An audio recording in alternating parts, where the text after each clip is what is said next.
এটা অবশ্যই আমাদের জন্য একটা আনন্দঘন মুহূর্ত এবং চ্যালেঞ্জেরও অ্যাট দ্য সেম টাইম। আমরা ইতিমধ্যে প্রশাসনের বিভিন্ন জায়গাতে একটা ভালো নির্বাচন করবার চ্যালেঞ্জ নিয়ে বারবার কথা বলেছি। নির্বাচন কমিশন, অন্তর্বর্তীকালীন সরকার এবং বরিশালের যারা স্থানীয় প্রশাসন আছে, বিভাগীয় প্রশাসন থেকে শুরু করে জেলার যারা দায়িত্বে আছেন বিভিন্ন জায়গায়, তাদেরকে সবাইকে আমরা বলেছি যে একটা ভালো নির্বাচন তুলবার যে চ্যালেঞ্জিং জায়গাগুলো আছে, তার ভিতরে সবচেয়ে বড় চ্যালেঞ্জ হচ্ছে গুন্ডামি মাস্তানি আর কি। আপনার যে পরিমাণ অস্ত্রের প্রস্তুতির কথা আমরা বিভিন্ন জায়গা থেকে খবর পাচ্ছি, ভায়োলেন্সের সংঘর্ষের প্রস্তুতি, কেন্দ্র দখল করবার প্রস্তুতি, এই দলের পুরাতন নেতাদের সাথে ওই দলের পুরাতন নেতা, পরিকল্পিতভাবে কিছু গুন্ডা পান্ডাকে জামিন করানো হচ্ছে আমাদের এলাকাগুলোতে, এবং মানে কলকাতায় অথবা ভারতে পালিয়েছিল এমন গুন্ডা পান্ডারাও ফিরে আসছে, অন্য জেলা থেকে আন্ডারগ্রাউন্ড সর্বহারার লোকজন আসতেছে।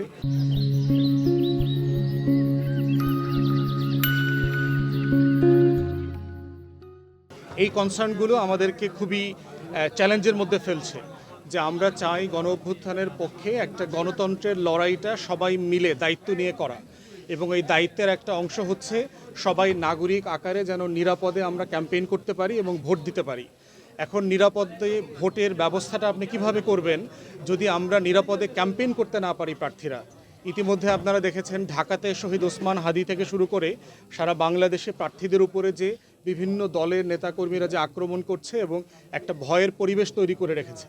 এই ভয়ের পরিবেশ থাকলে কখনো গণতন্ত্র নিরাপদ থাকে না, একটা ভালো ভোট হতে পারে না।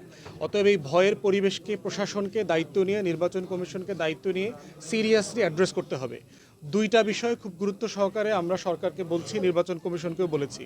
প্রথমত হচ্ছে যারা নির্বাচন করছে সেই রাজনৈতিক দলগুলোকে নিয়ে প্রত্যেকটা আসনে নির্বাচনী একটা পরিবেশ রক্ষা কমিটি করা দরকার। সকল রাজনৈতিক দলগুলো দায়িত্ব নিয়ে নিজেরা নিজেদের নেতাকর্মীদেরকে নিয়ন্ত্রণ করবে এবং ভালো পরিবেশের ব্যবস্থাপনা করবে, এবং প্রতিপক্ষকে বুদ্ধি দিয়ে, যুক্তি দিয়ে, তর্ক দিয়ে ঘায়েল করার চেষ্টা করবে, গায়ে হাত তুলে না, ভয় দেখিয়ে না, রামদা দেখিয়ে না। আমরা ওই গণতন্ত্রটা চাই যে আপনি মেধা দিয়ে, যুক্তি দিয়ে আমাকে হারায় দেন, আমার বিরুদ্ধে আপনি মিছিল করেন, আমার বিরুদ্ধে স্লোগান দেন, সমস্যা নাই, কিন্তু আমাকে মারতে আসবেন না, আমার গায়ে হাত তোলার চেষ্টা করবেন না, রামদার ভয় দেখাবেন না, অস্ত্রের ভয় দেখাবেন না, সর্বহারার ভয় দেখাবেন না, আন্ডারগ্রাউন্ডের ভয় দেখাবেন না। এইটা গণতন্ত্র না।